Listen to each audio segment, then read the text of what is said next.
This is part of an unrelenting upward trend. The prevalence 2 years ago was 1 in 36. Since the first ADDM report in 1990, which was 1992 births, autism has increased by a factor of 4.8. That's 480%, I believe. The first ADDM survey was 22 years ago when prevalence was 1 in 150 children. In all the core states, the trend is consistently upward, and most cases now are severe. So about 25% of the kids who are diagnosed with autism are nonverbal, non-toilet trained, and have other stereotypical features, head banging, tactile and light sensitivities, stimming, toe walking, etc. One of the things that I think that we need to move away from today is this ideology that the autism diagnosis, that the autism prevalence increases, the relentless increases, are simply artifacts of better diagnoses, better recognition, or changing diagnostic criteria. If you look at Table 3 of the ADDM report, it's clear that the rates are real, that they are increasing in the last 10 years, which is the beginning with the first one, year by year, there is a steady, relentless increase. I want to, because this epidemic denial has become a feature in the mainstream media, and it's based on an industry canard. And obviously, there are people who don't want us to look at environmental exposures. And so I want to just read you some of the little excerpts from some of the older studies. The baseline for autism in this country was established with the biggest, largest epidemiological study in history, a study of all 900,000 children in the state of Wisconsin, children under the age of 12. They found 0.7 children had autism in every 10,000. That's less than 1 in 10,000. Today we're at 1 in 31.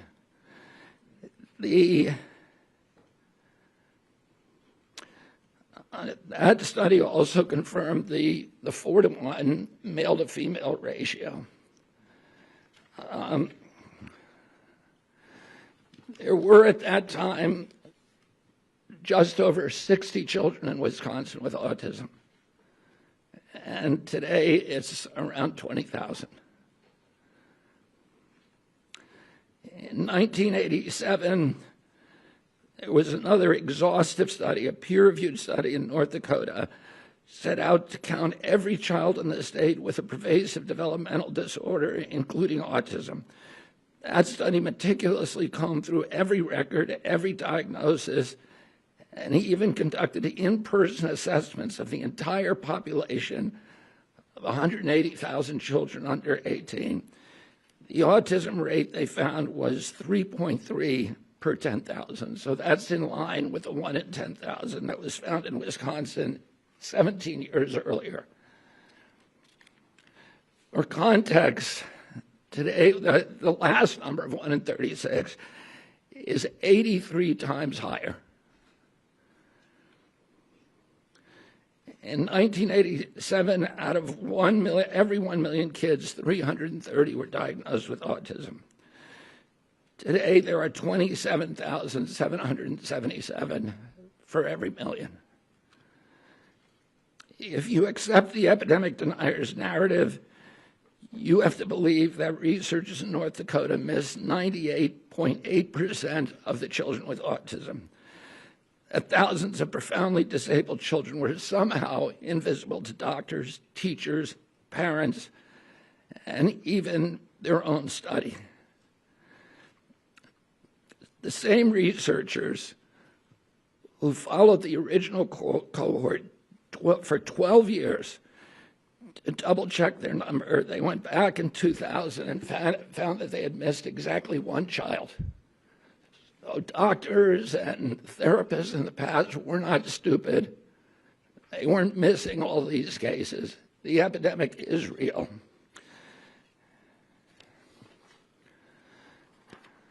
Between 1959 and 1965, researchers from 14 hospitals associated with major universities undertook the National Collaborative Perinatal Project, tracking 30,000 children from birth to age 8. This was no half-baked survey-based analysis. The study conducted 9 separate screenings covering neurology, psychology, speech, language, hearing, and visual function. Every developmental quirk, anomaly, and disorder was logged with painstaking detail. Autism, a condition characterized by profound impairments in social communication and behavior, would have stood out like a neon sign. There were 14 cases. That's 4.7 per 10,000. So we know what the historic numbers are, and we know what the numbers are today, and it's time for everybody to stop attributing this to this ideology of epidemic denial. In 2009, the California State Legislature charged the Mind Institute at UC Davis because this myth was already becoming pervasive, the myth of epidemic denial was already becoming pervasive in the mainstream media. The California legislature directed the Mind Institute at UC Davis to answer the question. And Irva Hertz-Pichota was a highly esteemed, revered scientist, neurology, and epidemiologist, came back with a definitive answer: the epidemic is real. Only a very, very small portion of it can be changed to can be charged to better recognition or better diagnostic criteria. I want to say a couple of other things. There are many, many other studies that affirm this. And instead of listening to this canard of epidemic denial, all you have to do is start reading a little science, because the answer is very clear. And this is catastrophic for our country. There's a recent study by Blaxell et al. And a team of other researchers that said that the cost of treating autism in this country by 2035, so within 10 years, will be $1 trillion a year. This is added to already astronomical healthcare costs.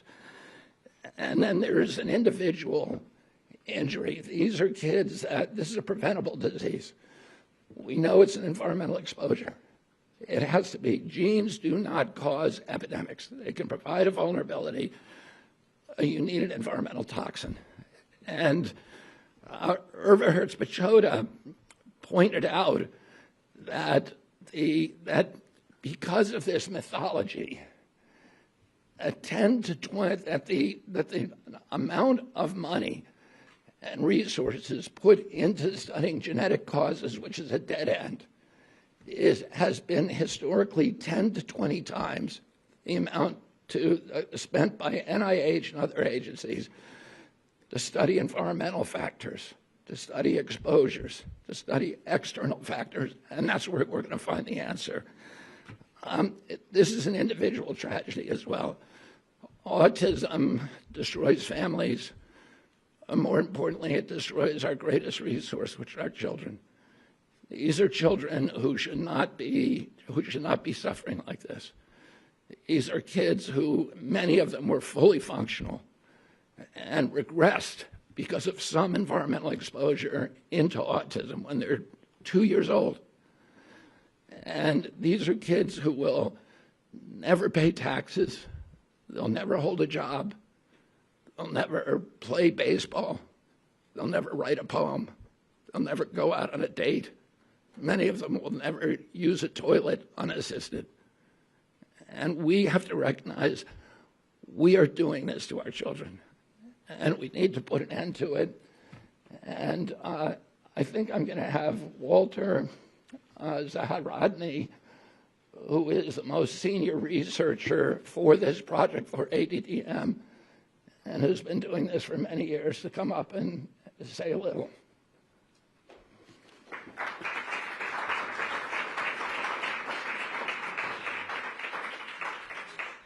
Good morning. Thank you for being here. I'm here as a long-term autism researcher and a clinical psychologist. I get to wear two hats, one with patients and families, trying to help them get to a diagnosis and to interventions and treatments, but also for the last 20-plus years as the director of the New Jersey Autism Study, which is a CDC-sponsored autism surveillance system. We've monitored autism in New Jersey in concert with the Centers for Disease Control and Prevention since 2000. When we began our endeavor with CDC, we expected to do maybe 2 or 3 baseline studies to establish how many children have autism, because it was not expected that autism prevalence would increase. Other childhood disabilities, neurologic disorders do not increase or change over time. But somehow, for some reason, with autism, everything was different. Autism went from being a very unusual, rare disability, which affected, as the secretary said, 1 child in maybe 10,000, to being known in every community, every school district, every center that cares for children with disabilities. Autism is real. It's a true disability. It's not a personality quirky issue. Everything has changed for the individual with autism, and while there's a wide range of expression, it does change the family, and it does inevitably change the community and the society in which we find it. Autism prevalence has increased very dramatically. It's increased in New Jersey, where we have excellent resources and access to services, and it's increased in all the states in the network. It's increased not only by the CDC ATOM network, active surveillance activities, but it's increased according to federal IDEA statistics and information from a multitude of surveys. It is a true increase. There is better awareness of autism, but better awareness of autism cannot be driving a disability like autism to increase by 300% in 20 years. That's what we saw in New Jersey. That's what the CDC report of yesterday indicates. And that's what, in my opinion, future reports from epidemiologists will show. The data provided in yesterday's report strongly suggests that not only is this a high point of autism prevalence, but in the future, rates can only be higher. Autism deserves to be treated as a real public health phenomenon, and I would say is an urgent public health crisis. It's not just that we're more astute or perceptive. It's not like 2 or 3 children out of for every one with autism has remained invisible. Autism is striking, and the consequences are lifelong. So I would urge everyone to consider the likelihood that autism, whether you call it an epidemic, a tsunami, or a surge of autism, is a real thing that we don't understand, and it must be triggered or caused by environmental or risk factors. We need to address this question seriously because, in my opinion, for the last 20 years we've collected data but not made real progress in understanding what causes autism or how to effectively prevent it or treat it effectively. So I urge you to read the report very carefully. I urge you to do something that nobody does and go into the many supplemental tables and see that autism is a true phenomenon and that we need a correct perception, not a perception that allows us to just provide services without understanding the root causes or the true factors at play. So thank you for your attention. I wish we could answer questions. I think we can. Let me just say one other thing. I referred to a number of studies. There are many, many, many others in the scientific literature that absolutely explode this mythology that this is, that the autism epidemic is not real. If you read the literature, it is absolutely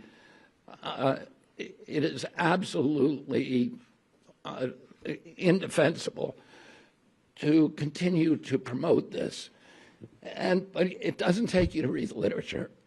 It just takes a little common sense. If the epidemic is an artifact, a better diagnostic criteria or better recognition, then why are we not seeing it in older people? Why is this only happening in young people? I asked Walter before we came out here, I said, have you ever seen anybody our age? I'm 71 years old with full-blown autism, head banging, nonverbal, non-toilet trained, stimming, toe walking, these other stereotypical features. Where are these people walking around the mall? You can't find them. They're not in homes. There are no homes for them. There are no institutions for them. Why are we seeing them on the street? Anybody can look around and see that this is a canard. And then you have to ask yourself, why is it so pervasive? Why has it been thrown up against us for so many years? And clearly there are industries. This is coming from an environmental toxin. And somebody made a profit by putting that environmental toxin into our air, our water, our medicines, our food. And it's to their benefit to say, to normalize it, to say, this is all normal, it's always been here. But that's not good for our country. And it's not good for the press to not be more inquisitive, to not be more skeptical. And within 3 weeks, and probably we're hoping in 2 weeks, we're going to announce a series of new studies to identify precisely what the environmental toxins are that are causing it. This has not been done before. And we're going to do it in a thorough and comprehensive way, and we're going to get back to with an answer to the American people very, very quickly. Secretary Kennedy. Great, thank you. Yeah, go ahead. Secretary Kennedy, I was not diagnosed with autism in 1984 when I initially did it. It took me 5 years to get diagnosed later. You also talk about the fact that the numbers increase with Black and Latino people, but your own study says these findings may indicate that improvements in ASD awareness, identification, and access to services in communities among Black and Latino, Hispanic, and API children have improved. Do you think that? Are you denying that in the past Black, Latino, and AAPI people had not been diagnosed? They had been diagnosed with behavioral disorders. They've been disciplined. They've been incarcerated, and now they're finally getting the services that they need. Oh yeah, and there are small slivers of the autism epidemic, maybe 10% to 25% according to the studies. Highest studies are around 25%. That can be attributed to better recognition and better diagnosis. That means 85% are still, or 75% to 80% are part of an epidemic, and that's too many. And that is what we need to redress. Walter, do you have something you'd like to add? There's better recognition of autism and better awareness because there are more children with autism, and the professionals have greater reason to learn from what their experience and to diagnose. I wish the contrary was true, but it's not like better awareness pushes something that's not there. Rather, something that's there is being recognized. Can you please say your first and last name and outlet before asking a question? By the way, my name is Eric Garcia, the Independent. Thank you.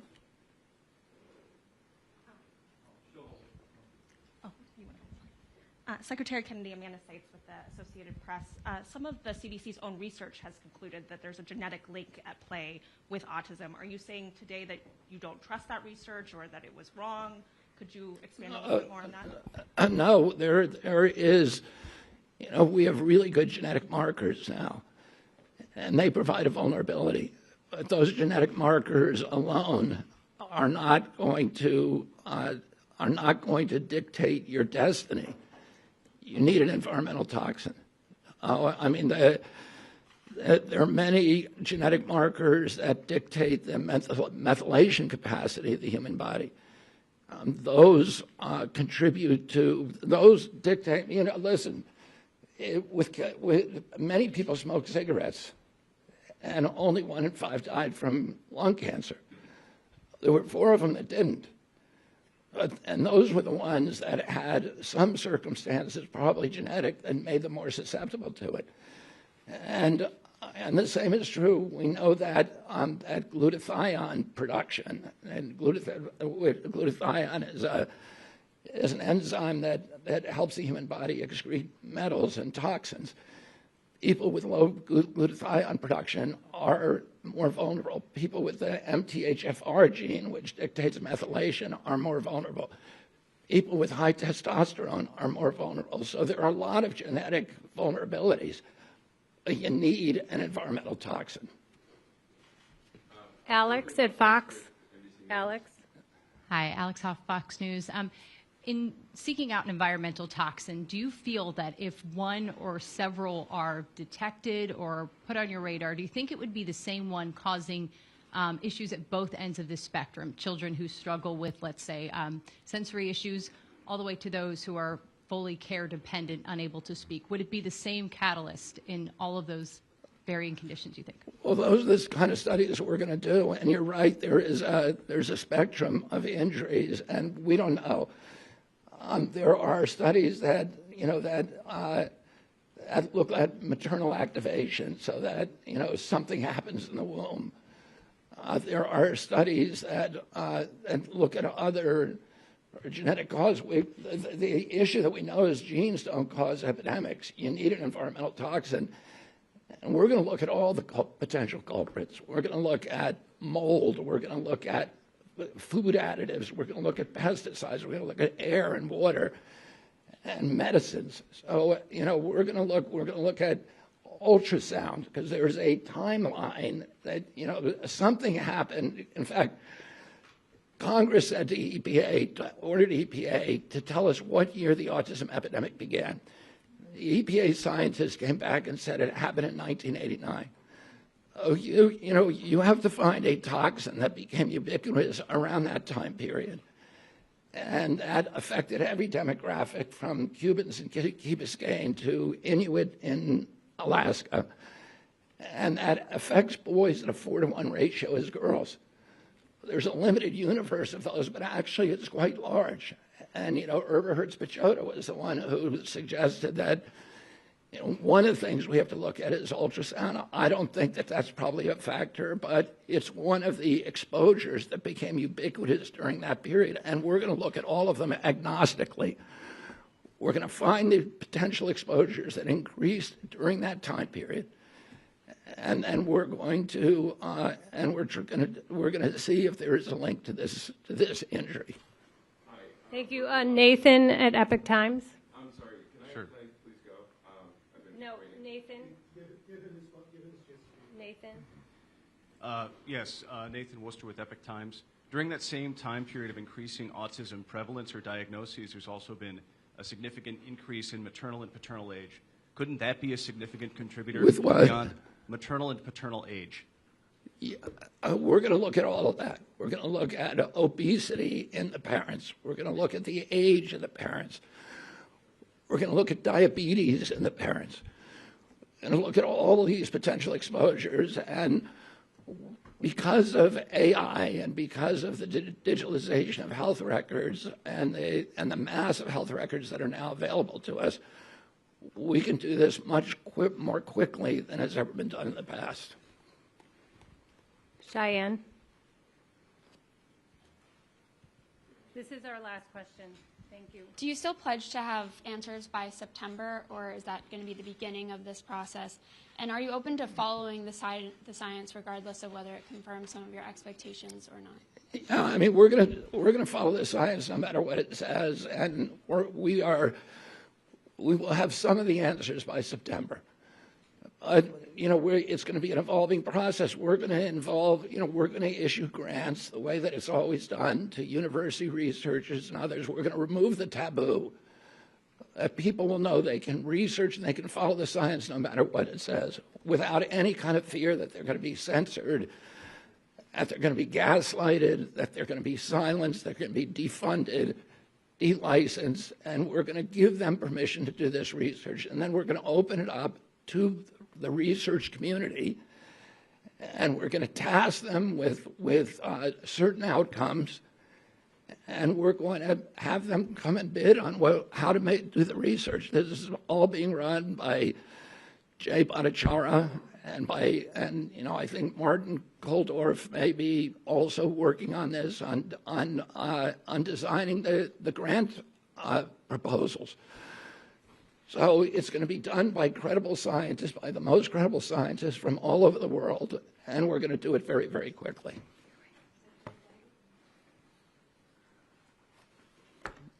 Yeah, one more question. Once you identify... You identify yourself. Oh, sorry, I'm not that business for your healthcare. Once you identify which environmental toxins are causing autism, what do you expect the impact to be on the industries that are causing those? You cited industry as something that are causing. I think we're going to figure out a way to make pressure on them to remove it. And I think also, there will be market forces that also exert pressure on them to remove it. And I want to say that I'm very grateful to President Trump, because he tasked me on day one of this job with making this a priority, of finding out what's causing the autism epidemic, and we are going to do it for him. Thank you all very much.